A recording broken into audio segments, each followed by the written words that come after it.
In this episode, I'm rating Spirit Airlines based on my customer experience. I took them round trip from Newark to Orlando.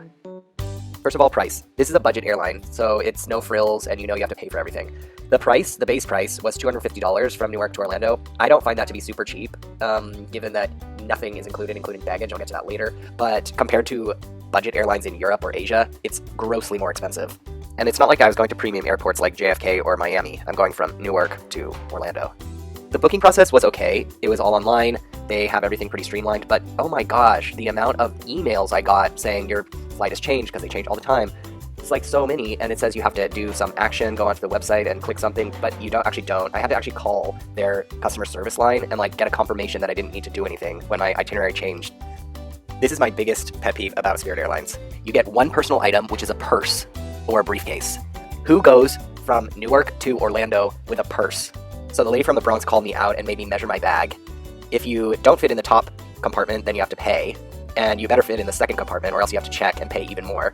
The in-airport fee for the checked bag or carry-on is $100. That's $70 more than Ryanair charges for a bag. That's insane, and actually just like extortionate. In over 20 years of traveling with this carry-on bag, I've never once been told it doesn't meet the carry-on standards, except when I flew with Spirit Airlines just now. They're about to close the gate if I didn't pay immediately. I'm the last person on the flight, and here's my $100 receipt. Busted. Then the fun continues, because after they rush me to get onto the aircraft, we hear this announcement from the flight deck. Ladies and gentlemen, there's a maintenance issue with this aircraft. We need to switch to a different aircraft. We have a plane for you set up at gate number 7. So once you leave here, once you're out of the gate, go to the left straight to the back to gate number 7, please. Thank you.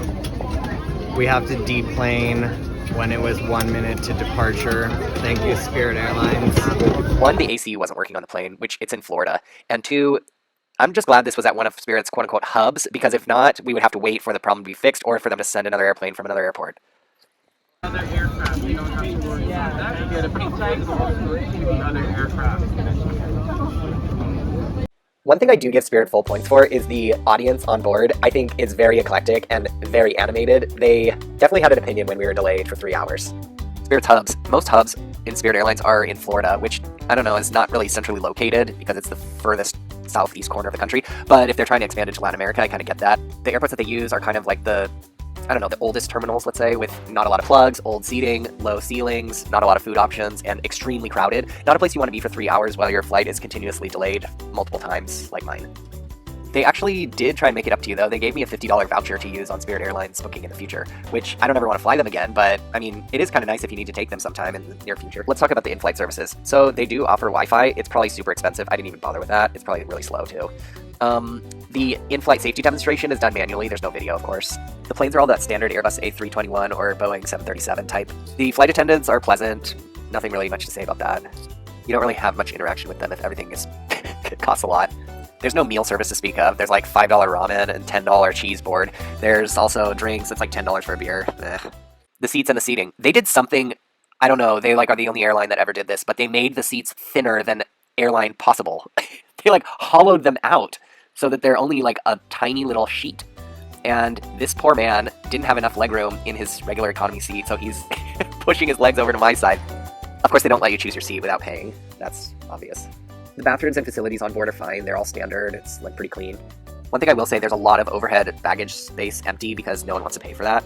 Spirit Airlines is a budget airline, but nothing about it is really budget. The fare is not cheap. The add-ons, nothing's included, so you will have to pay more for any extra, especially the baggage, including carry-on luggage.